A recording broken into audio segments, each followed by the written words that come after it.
سفر بار ہے، کیا ہونا ہے کل وہاں دید کہیں اور یہاں آنکھ بیکار ہے، کیا ہونا ہے سب سے چھپ کے کیے جس کے گناہ وہ خبردار ہے، کیا ہونا ہے خلقناکم، اس مٹی سے تمہیں پیدا کیا، وفیہا نعیدکم، اسی مٹی میں تمہیں ملا دیا جائے گا، ومنہا نخرجکم تارۃ اخری، اور اسی مٹی سے پھر تمہیں اٹھایا جائے گا۔ مومن ہونے کی حیثیت سے، ایمان والا ہونے کی حیثیت سے ہم سب کا یہ بنیادی عقیدہ ہے کہ جب ہم مریں گے تو مرنے کے بعد ہمیں پھر اٹھایا جائے گا، مرنے کے بعد ہمیں اٹھایا جائے گا۔ اور اس عقیدے کے حوالے سے اہل کفر بڑے تردد کا شکار ہیں، اور انہوں نے کبھی اس کو قبول نہیں کیا کہ مرنے کے بعد بھی اٹھایا جا سکتا ہے۔ لیکن ہمارا عقیدہ یہ ہے کہ جو پہلی مرتبہ پیدا کر سکتا ہے تو دوسری مرتبہ اس کو پیدا کرنے میں کیا دقت ہے، اسے کیا دشواری ہے۔ ہم سب مردہ تھے، اللہ رب العزت نے قطرے سے، اور وہ بھی قطرے کے اندر جو کروڑوں جراثیم ہوتے ہیں، اس کے ایک جرثومے سے اللہ رب العزت نے ہمیں اور آپ کو پیدا فرمایا۔ جو اللہ رب العزت ہمیں پانی کے ایک قطرے سے پیدا کرنے اور زندگی دینے کی قدرت رکھتا ہے، جو ماں کے پیٹ سے ہمیں زندہ نکالتا ہے، وہ قبر کے پیٹ سے بھی ہمیں زندہ نکال سکتا ہے۔ اور ہم اپنی اپنی قبروں سے اٹھیں گے، یہ ہمیں یقین رکھنا ہے، یہ ہمارے ایمان کا حصہ ہے۔ مگر یاد رکھیں، قبر میں تو سب بن سنور کر جائیں گے، قبر میں تو سب نہلا دھلا کر کے دفن کیے جائیں گے، قبر میں تو سب بغیر کسی داغ، بغیر کسی دھبے کے کفن کے حوالے سے رکھے جائیں گے۔ قبر میں رکھے جاتے ہیں، خوشبو بھی لگی ہوتی ہے، قبر میں رکھے جاتے ہیں، صاف ستھرا کفن بھی ہوتا ہے، قبر میں رکھے جاتے ہیں تو نہلائے دھلانے کے بعد رکھے جاتے ہیں۔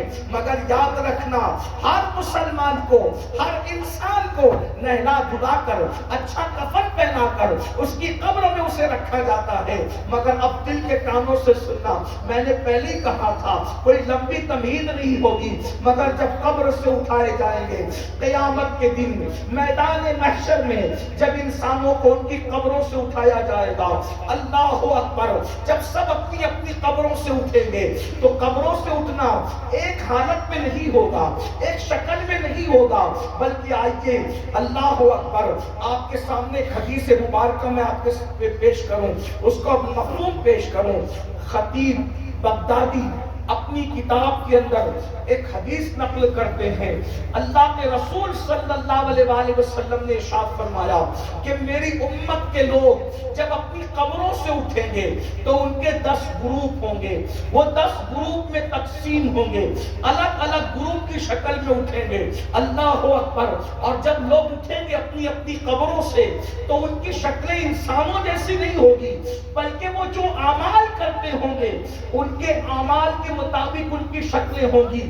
اب تھوڑی دیر اگر اپنی آخرت کے حوالے سے ہم سنجیدہ ہیں، ہم اپنے آپ سے محبت کرتے ہیں، اپنے آپ سے پیار کرتے ہیں اور آخرت پر یقین رکھتے ہیں، تو ذرا دل کے کانوں سے سننا کہ میں کیسا اٹھوں گا قبر سے، اور میں کون سی شکل لے کر اٹھوں گا قبر سے۔